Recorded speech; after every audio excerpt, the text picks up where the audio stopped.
In this video, I'm gonna try to do a no cut, no editing, 2-minute, 3-minute video. Just to update you on our permaculture farm. And so yesterday I had no flies. And today I have a black soldier fly explosion. Failure, black soldier fly failure, no more. Getting ready to camp again on the plot tonight. We camped last night. I also bought some trees for becuase yesterday. I heard he had some bad luck with his trees there in the township. So I bought some new trees. But then this morning I couldn't get hold of him. So this will have to wait until the coming week. So we emptied this and clean it. Jump, Ben. Ja, je kan zwem. Ja, jullie kan ook zwem. Cool. So with the new moisture, the Lucinas are also coming along. So at the tap, close to the horses, the guys just pushed in some seeds. So all the spilling water is growing a pumpkin, growing a nice moringa tree there, and then more moringa there, and tomatoes. This is our original worm patch. As you can see, it looks terrible now because the black plastic is exposed, but we are working it away every day, as many wheelbarrows as we can in all the open time slots that we have, and working that into the rest of the property. So the rest of the property is getting all of these red wigglers. We want to empty this heap and then either plant something here or move the chickens here. Over here you can see the lucerne is growing faster than we can cut it. So even though it's raining season, we haven't had rain for a couple of days, and the last couple of rains we had was terrible. So the spinach looks like this, and so the guys haven't watered it today. It's extremely hot, and so we'll do that now. So somebody gave us a slaughtered pig today. And although we are not big pig eaters, I think since we are trying to get into the pig business, it might be a good idea for us to start learning how to eat pig. So our papaya patch, the trees have taken quite nicely. Between them you can see the corn popping up and the weeds. And then these little dark heaps, those are red wiggler compost.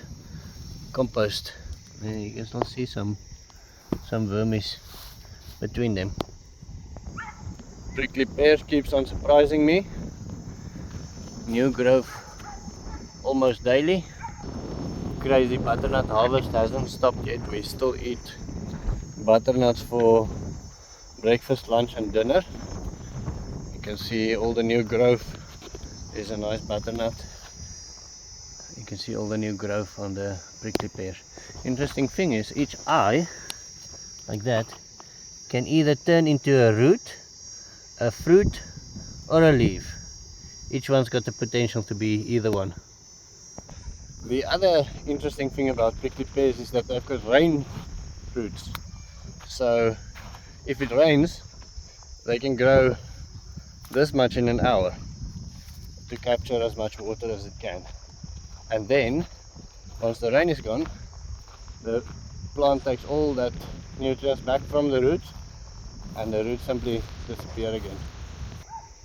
And the sheep also come back home much earlier these days, since all the grass is green, and they eat as much as they can, and they come home to rest. Here is a patch where we planted some corn, and even though there's some irrigation pipes, we've never used it. But you can clearly see in the areas that was previously sheep, how much bigger the corn is here than, for instance, in the food forest where we haven't had sheep yet. This was a concentration of sheep. So if you have a corral, I don't know what the English word is, like a place where you keep the sheep at night, and you move them out of that and you plant that, it becomes very fertile. So this is our vegetable patch. slash pumpkin patch, and the butternuts are still growing crazy. I'll show you the other things now as well. But what is new is we have some sort of disease. I think it might be a spider mite, it might be something. If you know, maybe comment. So we have a choice of either taking it out or using commercial pesticides, which we don't want to do, or risking it and keeping them and seeing what survives and what doesn't, risking it contaminating the rest of the patch as well.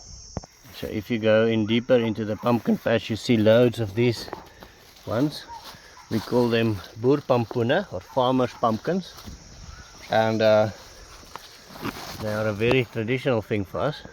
However, I'm not sure what you call them in English, so, or in your language, it would be interesting to hear what you call them. We've also harvested more spinach from this little patch than we were able to eat. As you can see here, our tomatoes are quite healthy as well, or tomato plants in any case. So, okay, that's the end of my story.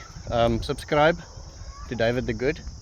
I need to go find out why that dog is barking so much. And have a blessed Sunday and a wonderful day.